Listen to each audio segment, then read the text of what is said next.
পুরুষ মানুষ সহজে কাঁদে না, কারণ পুরুষের চোখে জল মানায় না।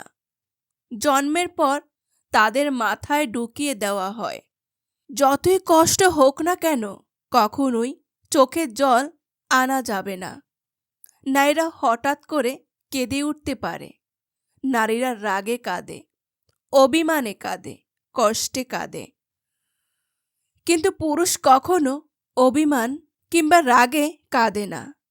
নারীর চোখের জলে ছলনা থাকলেও পুরুষের চোখের জলে কোনো ছলনা নেই। তবুও যদি কোনো পুরুষ কাঁদে, তাহলে বুঝতে হবে সে অনেক কষ্ট পেয়েছে এবং সে আসলেই কেঁদেছে। পুরুষরা কান্নার অভিনয় করতে পারে না।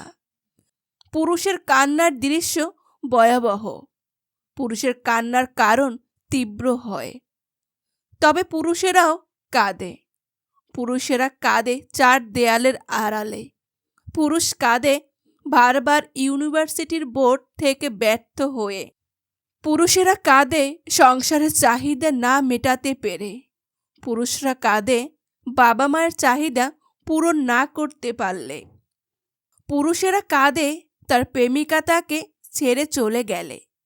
পুরুষ মানুষ নিজের জন্য যতটা না কেঁদেছে, তার চেয়েও বেশি কেঁদেছে অন্যর কারো মন রক্ষা করার জন্য। পরিবার, বাবা মা, ছেলে মেয়ে কিংবা প্রেমিকার আবদার পূরণ করার জন্য। পুরুষদের চোখের জল মাটিতে ফেলতে হয়, যা অনেক প্রেমিকাই জানে না। ইতিহাস বলে যে নারী ইচ্ছাকৃতভাবে পুরুষের চোখের জলের কারণ হয়েছে, সেই নারী জীবনে খুব একটা সুখী হতে পারেনি। এটা কোনো পুরুষের অভিশাপ নয়, এটা পুরুষের চোখের জলের দীর্ঘশ্বাস। নারী বেঁচে থাকে বাবা কিংবা স্বামীর উপর ভরসা করে, আর সেই নারীর জন্যই যদি কোনো পুরুষকে কাঁদতে হয়, তাহলে সেটা সেই নারীর জন্য অমঙ্গল। পুরুষের চোখের জল বিফলে যায় না। প্রকৃতি তার প্রতিদান অবশ্যই দেয়, তবুও পুরুষেরা ভিড়। দিন শেষে একটা পরিবার, বাবা মা কিংবা একটা নারী বেঁচে থাকার শক্তি।